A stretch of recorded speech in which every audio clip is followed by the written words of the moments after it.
This is Behind the Swipe, the podcast that takes you inside the lives of real men and women over 40 who have taken the plunge into the often murky and sometimes exhilarating world of online dating. Each week, we explore new topics through the experiences and expectations of real online daters just like you. I'm your host, Hoyt Prysock. Join me as we peel back the one-dimensional dating profiles to discover the real men and women behind the swipe.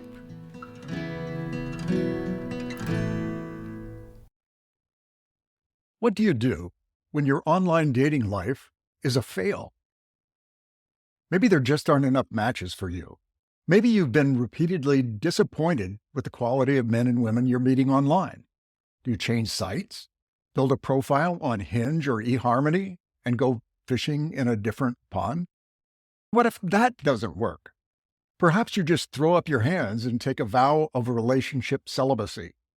It's a real problem for hundreds of thousands of would-be daters just like you. Luckily, there's another solution, one that's been around for hundreds, if not thousands of years. Enter the matchmaker.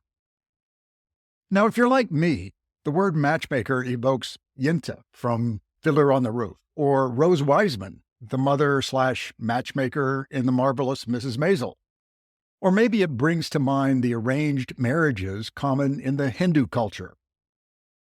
Are matchmakers even relevant today in the age of abundant choices in the online dating universe?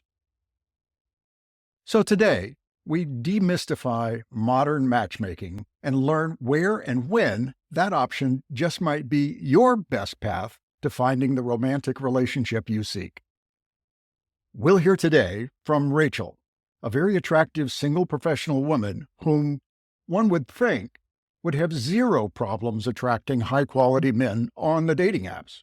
She'll tell us why she chose to both date online and retain the services of a matchmaker. So, to help us in this quest to understand how and why thousands of men and women opt to use a matchmaker, I'm joined by one of the Southeast's preeminent matchmakers, Sarah Kathryn Walmsley, founder of Atlanta-based One-on-One Matchmaking. She's one of the most respected names in matchmaking. Sarah Kathryn has been profiled as an authority on relationships and single issues by The Wall Street Journal, The Oprah Winfrey Show, CNN, Cosmopolitan, Men's Health, and many others.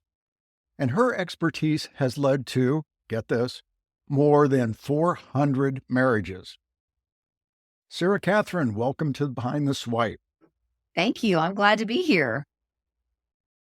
Well, I truly am so excited. And I think I was telling you before I started this that my desk here is full of note cards of topics that I want to explore with you. So I can't wait to hear, but I've got one question I want to start with.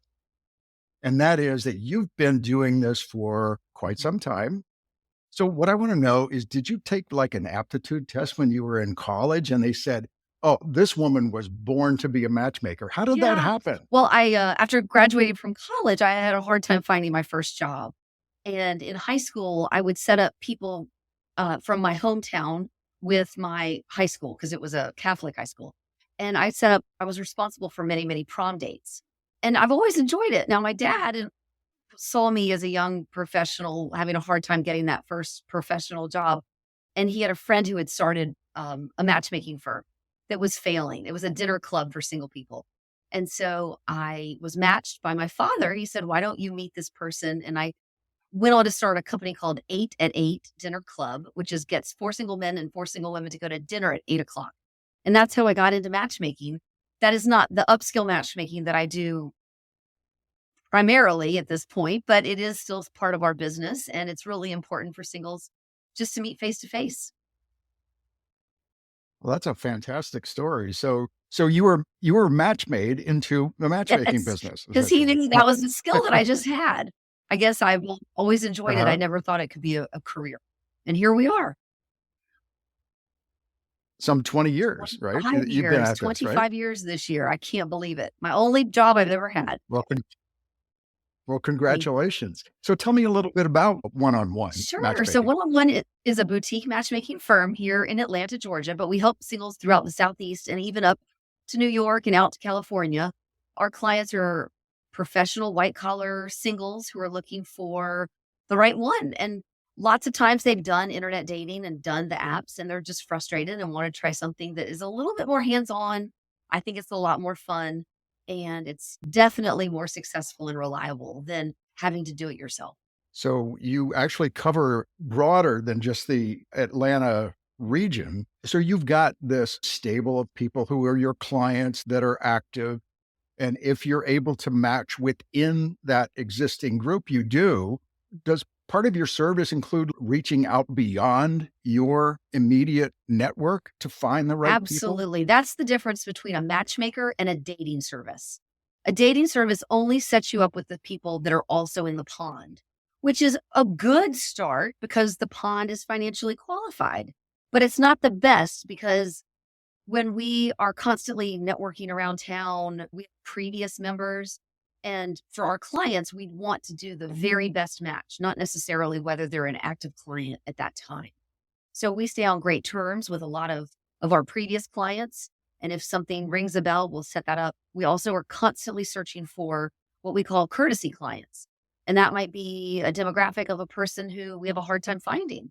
And we will set them up for free. And a lot of matchmakers do that to help supplement the matches. And so, in a scenario like that, then you're going to be sort of reaching out to your broad network. And I'm assuming then that with as much success as one-on-one has had over the years, that a lot of your business is now Oh my referrals. goodness. Most of ours is word of mouth or referrals from happy couples. And even people who are married, no single people. So we've really worked hard to market and be in the community. But ultimately, our best client is somebody that was referred to us.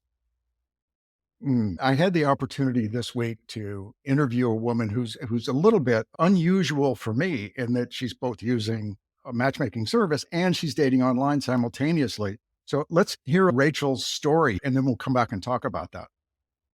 A girlfriend of mine told me about a national dating service that she became a member of. And I immediately was interested because I liked the idea of having a different avenue. And because it was a national service, it would look all over the country. And I didn't have anything keeping me in my current city. Mhm. Yeah, I looked into it and I liked the idea that maybe the gentleman I would meet would be somewhat vetted and I would know ahead of time where they grew up or where they went to college or how many kids they had. I mean, with a lot of those services, I mean, they do one-on-one interviews. So the person can't just sign up and say they're divorced once with no kids. I mean, there is a vetting process. Right. So yeah, I first worked with the national service in, probably 2005, 6, 7, something like that.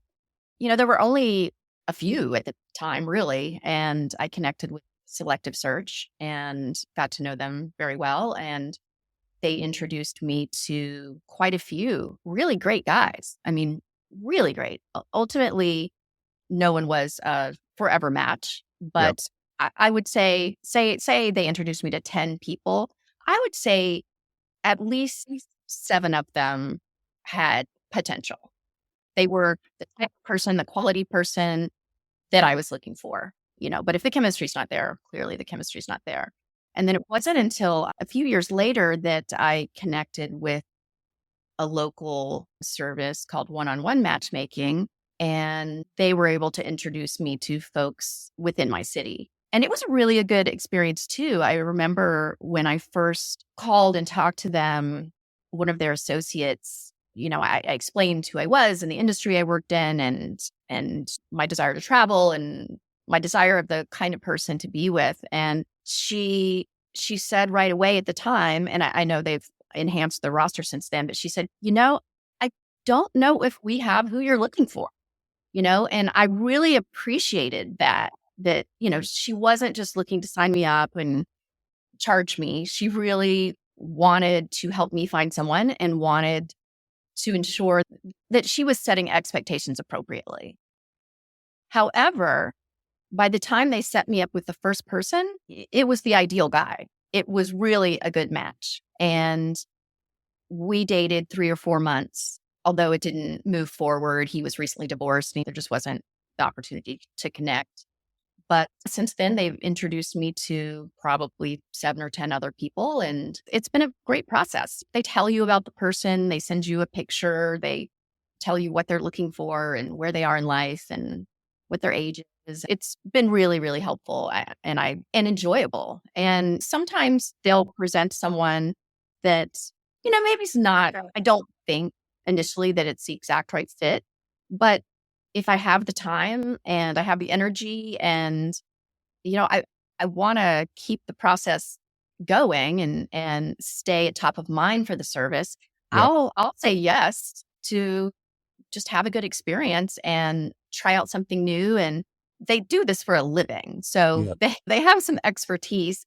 And I'm sure they've seen over and over how opposites attract, or maybe someone wasn't excited initially and then they went out on the date and they were pleasantly surprised. So I've definitely trusted them about their selections, and it has pushed me out of my comfort zone a little bit, but in a good way. And again, ultimately, none of those folks were matches, but I met some really nice people. And honestly, I met nice people that I would introduce to someone else. So, Sarah Kathryn, that's a glowing review, I would Boy, say. did she give a great examples of how to be a perfect client. That's great. So let me ask you about that, because I think she made a really interesting point here. And that is that you are finding ways to introduce her to people that she might not ordinarily have, that might not have made the filter that she had created for people. So I'm guessing that that's part science and part Yes. art here as part of what you do. So tell me about your process and how you think of how people should fit together, might fit together. And Yeah, it's a little bit similar to being a real estate agent, because it's knowing what's on the market at that time when the person comes across your desk. And I love that she was well qualified, because the last thing that I want to do is work with a client that we don't have adequate matches for. If the person's requirements or desires are outside of what we can deliver, we generally just part ways before we even start. So that would be a great buyer's tip to anybody considering hiring a matchmaker, is that you do want to pick somebody that is discerning, someone that is similar in background to you, somebody that is going to stay confidential. That's all very important qualities of a great matchmaker.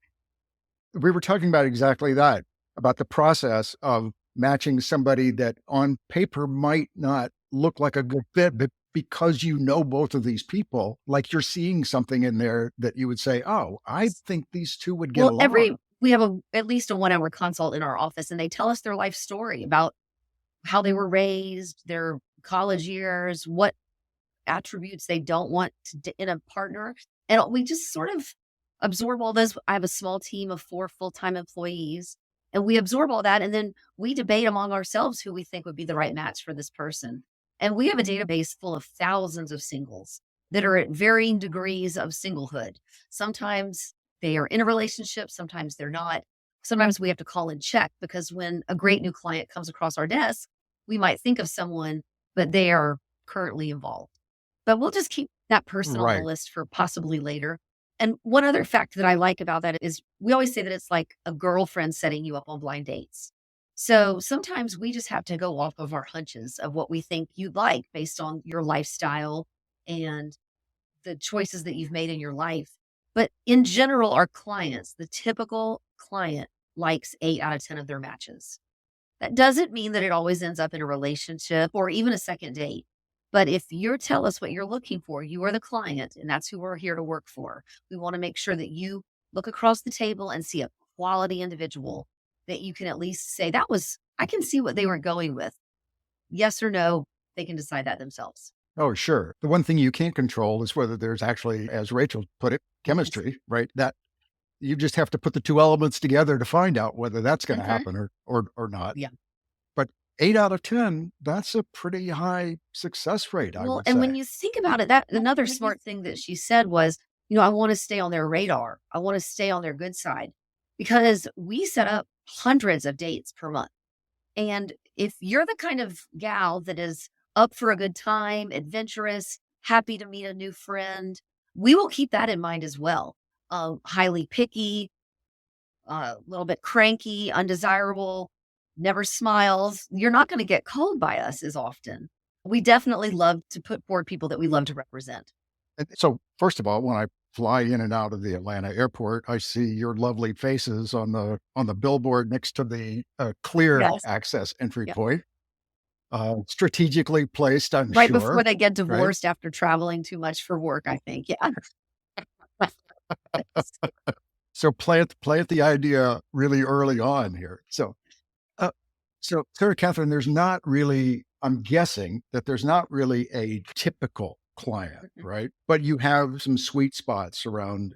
So how would you, if you had to sort of categorize, the men and the women that are among your clients or among the courtesy clients that you work Yes. with, So can you do that? 98% of our clients have a 4-year degree. Many of them have advanced degrees.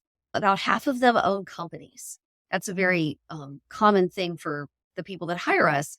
They're fed, well traveled, and they want to be discreet because of their jobs. It's not necessarily about the money, it's their time that they don't want to waste. With Yep. uh, Yep. ghosted profiles, we don't get ghosted. We can find out what happened. With even scheduling the reservations. If you're the kind of person that has a personal trainer, a travel agent, personal chef, then why would you not hire a matchmaker as well to just round out your Uh-huh. dating experience and try to get some great quality matches in there, as well as internet dating? I think that internet dating is a great avenue. I prefer it when our clients have tried it at least before they hire us. Oh, that makes perfect sense. Yes. So with Rachel's situation, she was dating both online and through you, and she clearly, you will hear in the second half of the show, we'll come back to Rachel, but she's going to talk about how that just doubles her opportunities, really. She's got folks like you that are sort of looking out, have the radar being scanned for potential matches out there. And one of the fascinating things that she was saying, which kind of made me feel like, well, yes, part of it's the matchmaking, but part of it is like coaching, right? It's part of the coaching and she talked about the post date debriefs that you do. Yeah. Can you tell me about that? Yes, we are very high communicators. We talk to our clients before the date and then also after the date because feedback is key to being more successful in your future endeavors with dating. We can help people say, you don't realize this, but you've been talking about your divorce a lot on all of your dates. Or they said that you mentioned you had your phone out the whole time. Whatever it is, they might be unaware and we can help coach them to be better daters. And so for the people who are online dating right now that maybe aren't having a lot of success, and frankly have the wherewithal to do this. I mean, this is not an inexpensive proposition for most people to retain a matchmaking service of your caliber anyway. When people come to you after having not that great an experience, what are some of the first things that you try to find out from them about their experience in online dating that might help you match them better? Generally, with, of course, what they're looking for. And we encourage them that the more open they are, the more likely they are to find it. So if a female is in her 50s and only wants to date 2 years older than herself, we would definitely recommend to find the most quality men that she's looking for. She needs to broaden the age bracket because you just never know what the right person might look like. Recently, we had a woman in her 50s who hired us and she had gotten divorced, hadn't dated much since then. We got her on 4 dates within the first month. And she was overjoyed to finally be on a dinner date with a man that she had not been on a date in practically 25 years because she had been married.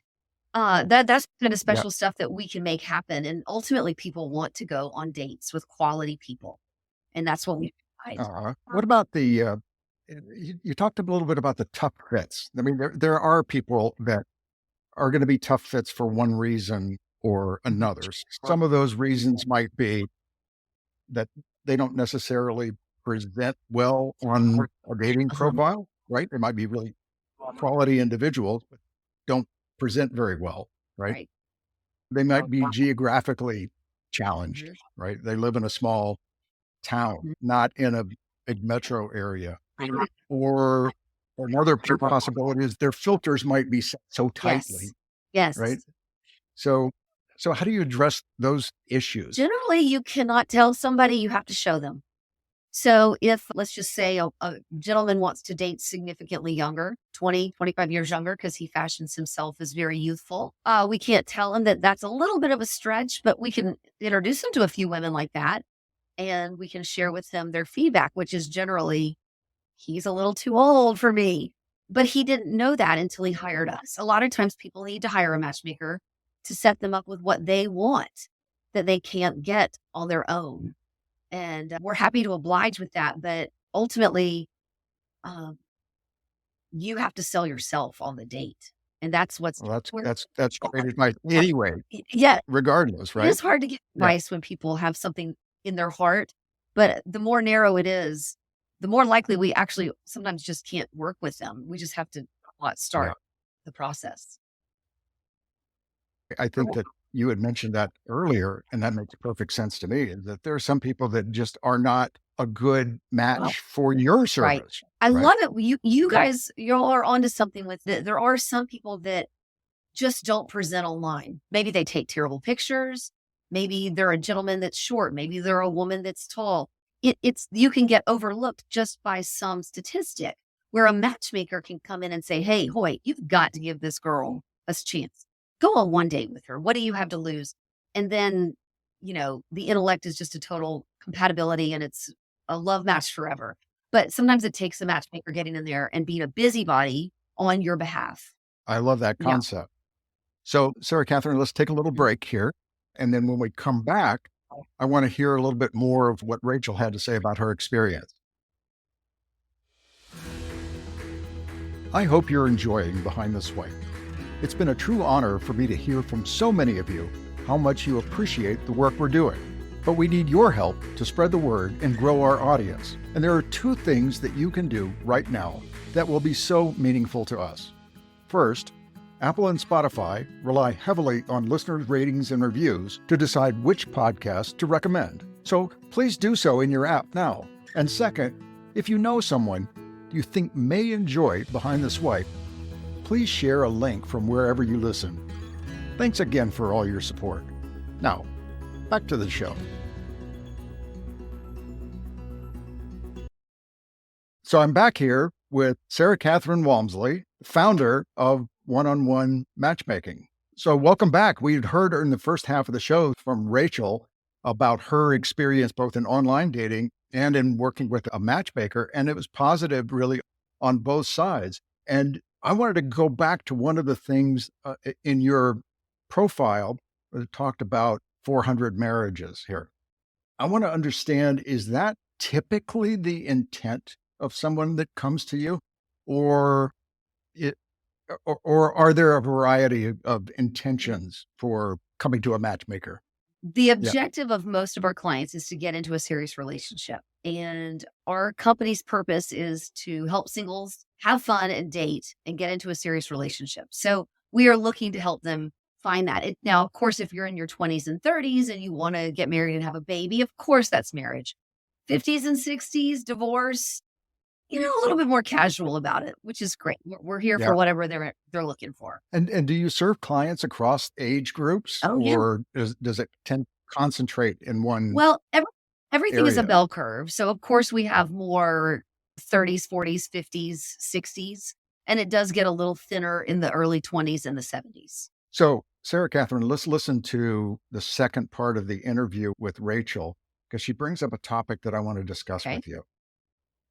It is a little different now because online dating is so prevalent and apps are so prevalent. But initially, I think a number of the folks I met were men that were of a certain success level that didn't want their picture or image or details to be public knowledge. If you're the CEO of a company or you own your own company or whatever it is, You you don't might want not your want employees accidentally running across your exactly. profile. You don't want your Yeah. neighbor coming across it, whatever. You want to just keep it a little more private. And Yeah. so, More discreet.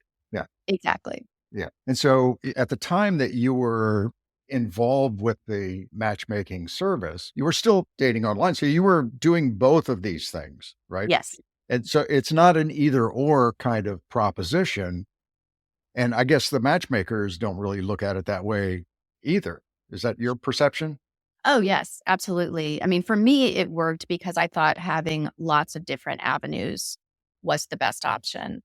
And some people aren't comfortable with online dating, or maybe they tried it and they met people that they didn't like, or they, didn't represent themselves appropriately on the app. And they've stopped doing that and they only use Mm. services now for matchmake. And I certainly understand that too. But yeah, I was interested in meeting the most people possible that I thought were quality people. So Sarah Catherine, she talks about Mhm. discretion there. Is that a major factor? You talk about a lot of company owners being among your Right. clients. Is that one of the major factors that they just feel like they need to be more discreet? Absolutely. Discretion and confidentiality is super important. And we work very difficult when we never ever give the last names. It's a completely blind date. We don't want you to be able to Google one another or find terrible old pictures or ex-wives. We just want you to go on the date, be yourself, be your best self, and have a nice time. I think back to some of my experiences, and I never used the services of a matchmaker, but when I was dating online before meeting Katie, obviously before meeting Katie, but before meeting Katie, I was actually surprised at some of the high profile people that I did end up matching with and Mhm. dating, CNN news anchors and, Yes, radio personalities. former Miss Denmark Yes, and it's amazing. yes. Yeah. They're people too, I suppose, and they're not afraid. I will say that the stigma of online dating has finally passed. I do think that it's generational. I think that sometimes I encounter folks in their 50s and 60s and 70s that would never do internet dating. And for them, that's fine. They can use a matchmaker, but you really can do internet dating and be very successful. I think it's an awesome vehicle. We are not their competition. We are offline dating. Matchmakers are offline. Internet and the apps are online dating. What I don't like about them is that you're not as financially qualified and you're definitely not as invested in the process. And so I don't think that you're as Mhm. likely to find success doing those things because of all the speed bumps that can happen with scheduling and pictures and just not having a big sister in the thing to help you. I will say that, Yeah. it's like selling a house. You've got to sell yourself online. And so pictures are the most important thing. There is definitely a lot of blogs about what pictures to use for internet dating and what not to use. And at least few men actually pay attention to what they ought to be posting and what they actually do That's post, what I right? hear. As I hear pictures. that. There's definitely some people that just can't seem to take advice and realize that Yeah. image is everything in this day and age. Like your LinkedIn profile picture, your website profile picture, people are going to find it. And it's not just for your internet dating profile, it's worth it to get a professional photo because that dater that Yeah. you interviewed, if you have a professional photo, matchmakers can set you up on even better dates. Oh, that's a really great point. So Rachel had admitted to, although I didn't really see a lot of this, but she had admitted to fundamentally being an Mhm. introvert. So do you find a difference between your clients being more introverted or more extroverted, or do you feel like your client base sort of maps to the bell curve of the general I mean, population? many of them are pretty dynamic. For everyone that we have in the dynamic, we do have some shy bookworms and stuff. But for the most part, Yeah. think about it. If you're a single mom and you're doing nothing but PTA and say you're a teacher or a nurse, you're not even meeting eligible men day to day. So we can get them in front of the types of people that they're looking for. And they're generally, some people are just shockingly accomplished. And it's really delightful to set them up. You talked about finally kind of over the stigma of online dating. Was there a point in time when the matchmaking idea was stigmatized, or do you feel like it might still be? I think matchmaking is having a bit of a resurgence. I think that anybody can call themselves a matchmaker and anybody can do it. Most major cities have one or two matchmakers. And so nationwide, I would say there's less than 100.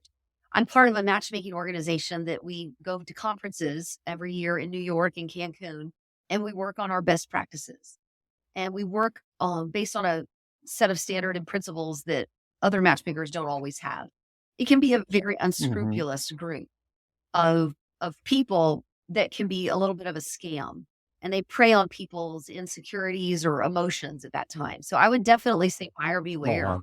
Get your references, get a make sure the person's been in business, check their Yelp reviews and stuff, because matchmakers, they all make their own prices, they all make their own rules, they all work with a different set of people. There's gay matchmakers, Indian matchmakers, Jewish matchmakers. It's very niche. And most of them have TV shows now, right? All those do, right. So what do you think the biggest misconceptions that you hear about matchmaking? Most of the time people think it's just men that hire us, and that's not true. Women and men that are professional singles hire us. And they're doing it because their time is valuable and they're not looking to waste any more time on dating apps or waiting for chance. Through the course of your career here, I'm sure you've heard some strange misconceptions. What's the weirdest misconception that you can remember about Probably that matchmaking? we're an escort service, which we are not. But yeah, that would be a misconception. And really and truly, my advice to singles is just to be the person that the person you're looking for is looking for. And that is, if you want to be with a total lovely gentleman, then you need to be a lady and you need to put your best foot forward and really consider the fact that men are visually motivated. That is the number one thing for guys. You can deny it or say that you wish it wasn't so, but it just is. Men fall in love with their eyes. And women, sparks can grow over time if they sit down across a quality individual with good background education, solid choices in their life, they should give that person a second date because the chemistry just might grow. Yeah. So how do you coach that from the standpoint of, so you've got one of the two daters who says, Yes, I'd like to see her again or see Mhm. him again."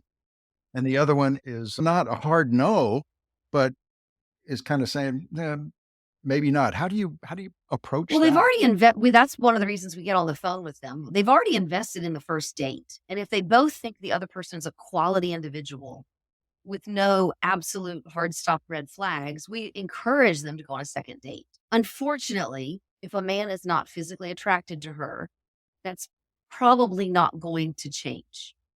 If she's not Yeah. physically attracted to him, it could very well change.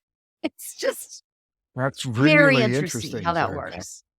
But you've seen that so much that you said that's just kind of a hard and fast rule, huh? It's not personal. It's not personal. It's just how we're wired, right?